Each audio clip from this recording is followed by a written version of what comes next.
और हिंदुओं के घर में शस्त्र है कहाँ? एक बात मैं आपको कहना चाहूँगा, देखिए हमारे शास्त्र का विधान है, अब की बार सब हिंदुओं को करना ही चाहिए। एक ऐसा त्यौहार है जो आप लोग भूल गए हैं, वो त्यौहार है दशहरे के दिन शस्त्र पूजन करने का हमारे यहाँ रिवाज था। दशहरे के दिन शस्त्र पूजन का रिवाज है। राम जी ने भी पूजन किया दशहरे के दिन, देवी भागवत पुराण। और उस दिन राम जी ने लंका पर विजय यात्रा प्रारंभ की चढ़ाई करने के लिए, तभी उसका नाम विजयदशमी हुआ। नवरात्रों में देवी की पूजा की और उसके बाद पूजन के बाद दशमी के दिन राम जी सेना को सजा करके लंका की तरफ बढ़ते हैं ऋषमुख पर्वत से, इससे उसका नाम पड़ गया विजयदशमी, जिसको दशहरा कहते हैं।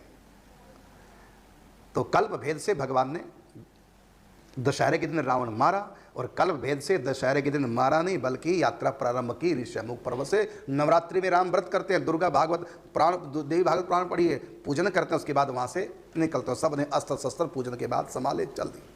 तो आपको ये सबको करना चाहिए। अब की बार कुछ ना कुछ शस्त्र घर में रख करके पूजन करना चाहिए, शस्त्र पूजन। और वो शस्त्र किस लिए है? आत्मरक्षा के लिए शस्त्र होता है।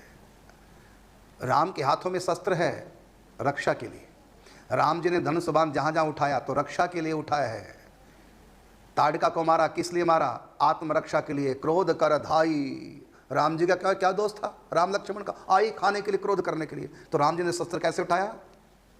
आत्मरक्षा के लिए। इसी प्रकार मारीच सुबाहु संतों को सता रहे थे तो उनकी रक्षा के लिए राम जी ने धनुष उठाया। बाली का वध किया भगवान ने, किस लिए? अनुज बधु भगनी सुत नारी सुन सठ कन्या समिये चारी, इन्हीं कुदृष्टि विलोकई जोई ताही बधे कछु पाप ना होई।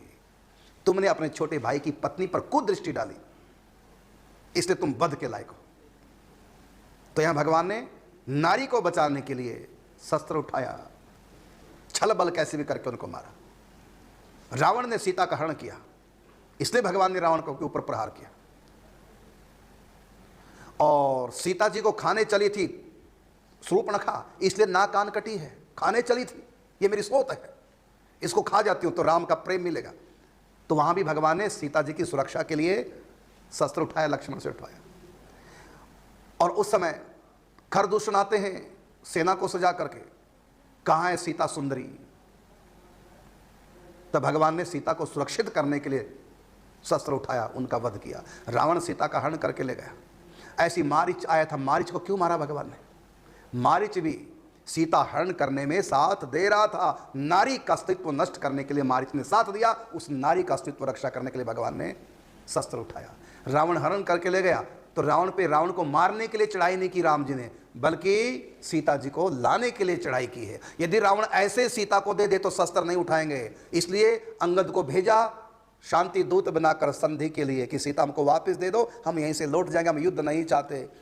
लेकिन जब नहीं दे रहा तब भगवान को शस्त्र उठाना पड़ा। तो राम जी ने भी शस्त्र उठाए, भगवान श्री कृष्ण ने भी शस्त्र उठाए, पांचों पांडवों से भी शस्त्र उठाए। किस लिए? धर्म की रक्षा के लिए, देश की रक्षा के लिए, आत्मरक्षा के लिए, नारी के सम्मान की रक्षा के लिए, दीन दुखियों की रक्षा के लिए, गौ माता की रक्षा के लिए। एक बार सिंह को मार दिया गौ माता की रक्षा के लिए अर्जुन ने। तो इस प्रकार आपका जो प्रश्न था, राष्ट्र की रक्षा के लिए शस्त्र उठाना आवश्यक है, यह सही है गलत? सही है। धर्म की रक्षा के लिए क्या आवश्यक है? बिल्कुल आवश्यक है, लेकिन कानून की मर्यादा के भीतर रह करके, कानून को नहीं तोड़ना है। अगला प्रश्न लेते हैं।